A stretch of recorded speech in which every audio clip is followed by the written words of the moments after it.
دشمن د غلبې حاصلولو دپاره د یا قهارو وظیفه داسې وظیفه ده چې الله جل شانه بري د تمام دشمنانو نه محفوظ ساتي. ته به په ټولو دشمنانو باندې غالب یې، تمام دشمنان به د ستا مغلوبه وي، تا باندې به د هغې دشمنانو هېڅ وس نه رسي کله چې ته د یا قهارو وظیفه په دې طریقې سره وکړي. بسم الله الرحمن الرحیم. السلام علیکم ورحمة الله وبرکاته. زما رونو خویندو، نن د دشمن نه د بچو دپاره د الله جل شانه دا نوم یا قهارو که دا وظیفه دې راونیوه، داسې عجیبه برکات به د دې څه کې چې خپله برته حق خیران پاتې شي. یا قهار د دې ډېر لوی پاور دی. یو د هغې کس دپاره د دې ذکر دا ډېر زیات مناسب دی چې کم انسان هغه د خپل شهواتو نه تنګ راغلی وي، کم انسان نه ګناهونه په کثرت سره کېږي، زیات ګناهونه ته نه کېږي، ګناهونه ته نه د حد نه سیوا کېږي.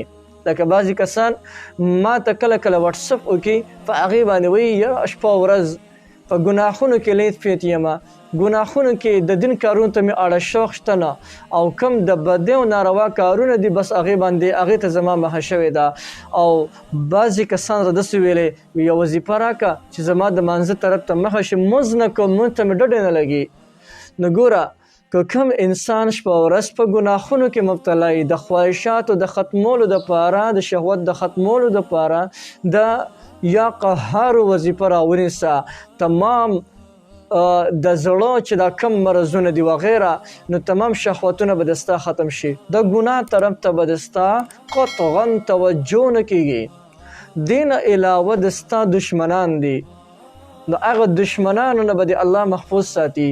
بعضې دشمنان هغه جني وي، د پیریانو دشمنان، بعضې انسي وي، د انسانانو دشمنان. په انسانانو کې دوه قسمه دشمنان بیا، یو خو ظاهر وي چې هر سړی پیژني چې دا زما دشمن دی. دویم دشمن هغه دی چې هغه څوک نه پیژني، هغه د پټې جامې دشمن دی. لیکن که دا وظیفه ته کې داسې رعب، داسې هیبت به درته الله تعالی درکړي چې د ستا هر قسم دشمن وي، نو هغه به دا جرأت نشي کولی چې د ستا ته څه نقصان ورسي. د ستا د رعب او د هیبت د وجې نه به ستا هغه دشمن تا سره په خبرو کولو باندې قادر خو هم نه وي چې تا ته مخامخ امن سامنے یو خبر اتر وکړي. یا قهار وظیفې کې دومره لوی کمالات پروت دي. په دې یا قهارو د الله جل شانه د ټولو اسماء سره الله جل شانه ملائک پیدا کړي دي، خادمان پیدا کړي دي.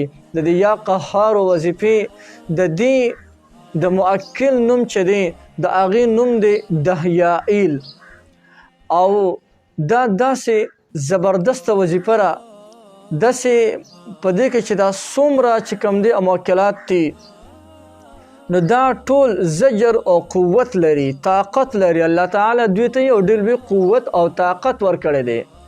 نو کم انسان چې د یا قهارو وظیفه کوي، د دې هغه موکل په باطني طور سره راځي، او د دې ذکر کوونکي ته یو دوه قسمه تاجونه ور اغوندي باطني، او هغې کې یو ظاهري تاج وي او یو پکې باطني تاج وي. د ظاهري تاج په وجه باندې د ستا شهوتونه به الله تعالی ختم کی. که د ستا د ګناه طرف ته توجه وي، د ګناه طرف ته توجه به د نن نه پس نه ختم شي. د نیکو اعمالو افعالو طرف ته به ستا شوق او رغبت پیدا شي. دویمه خبره چې باطني، یو خو چې کوم دی ظاهري وي، نو ظاهري الله تعالی بیا به د الله پاک د دشمنانو نه محفوظ ساتي. او کم چې باطني دی، نو باطني تاج د دې دا فایده ده چې د ستا به د ګناه طرف ته توجه نه کېږي، تمام شهوتونه به د ستا ختم شي. د یا قهار وظیفې کې دومره لوی پاور دی. د دې وظیفې کولو طریقه دا ده چې د هر مانځه نه پس یا قهار وظیفه، د هر مانځه نه پس 15 واړه وخته مونځ به تاسو پابندۍ سره کوئ، او د هر مونځ نه پس به 50 پیرې یا قهارو یا قهارو یا قهار، او د هغې نه پس به 3 کرته لا حول ولا قوة الا بالله العلی العظیم، دا به 3 کرته وایي.